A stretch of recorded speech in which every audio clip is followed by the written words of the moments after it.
Antes eu gostaria de tratar com o Pedro Venceslau a figura de Tarcísio de Freitas. Tarcísio de Freitas era um técnico do DINIT que se transformou ministro da Infraestrutura por Jair Bolsonaro e ganhou as eleições para o governo de São Paulo. É alguém que a gente esperaria que não teria tanto tato político como Luiz Inácio Lula da Silva, mas hoje ele surpreendeu.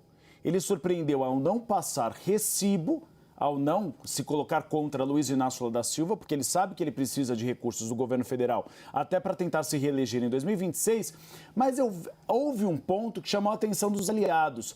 Nos agradecimentos e nas citações, Tarcísio de Freitas não cita apenas uma pessoa que estava no palco, Fernando Haddad, ministro da Fazenda.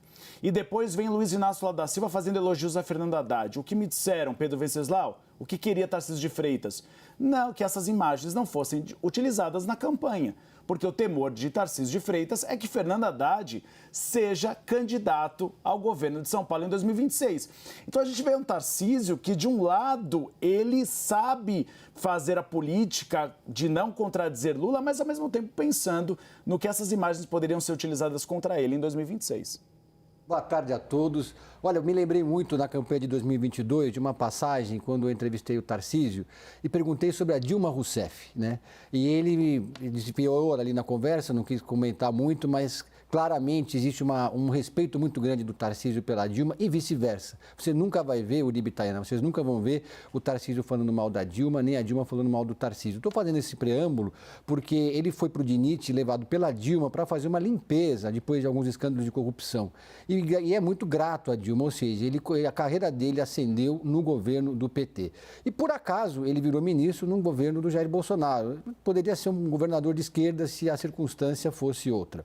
Então, ele é um governador pragmático, ele tem um projeto de poder que é modesto, ele não pensa na presidência da República, não se apartou do bolsonarismo, pelo contrário, ele faz gestos às vezes para o presidente Lula, mas depois ele faz gestos para o ex-presidente, recebe o ex-presidente em São Paulo quando ele vem para cá, ele fica hospedado na ala residencial do Palácio dos Bandeirantes, o Bolsonaro.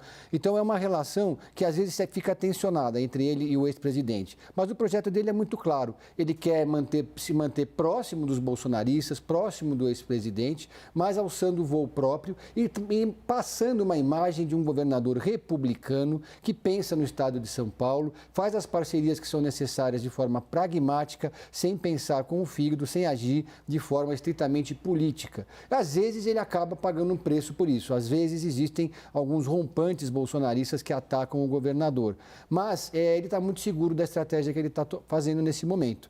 Aqui em São Paulo, por exemplo, ele resolveu apoiar o Ricardo Nunes muito antes do Bolsonaro decidir fazer isso. Quando o Bolsonaro estava insistindo que ele ia sozinho indicar o nome do candidato a vice do Nunes, o governador Tarcísio de Freitas deixou claro que essa vai ser uma decisão colegiada, uma decisão democrática dentro desse campo e que a palavra final vai ser do próprio prefeito. Então é um governador que está sabendo fazer política, apesar de ser considerado um técnico.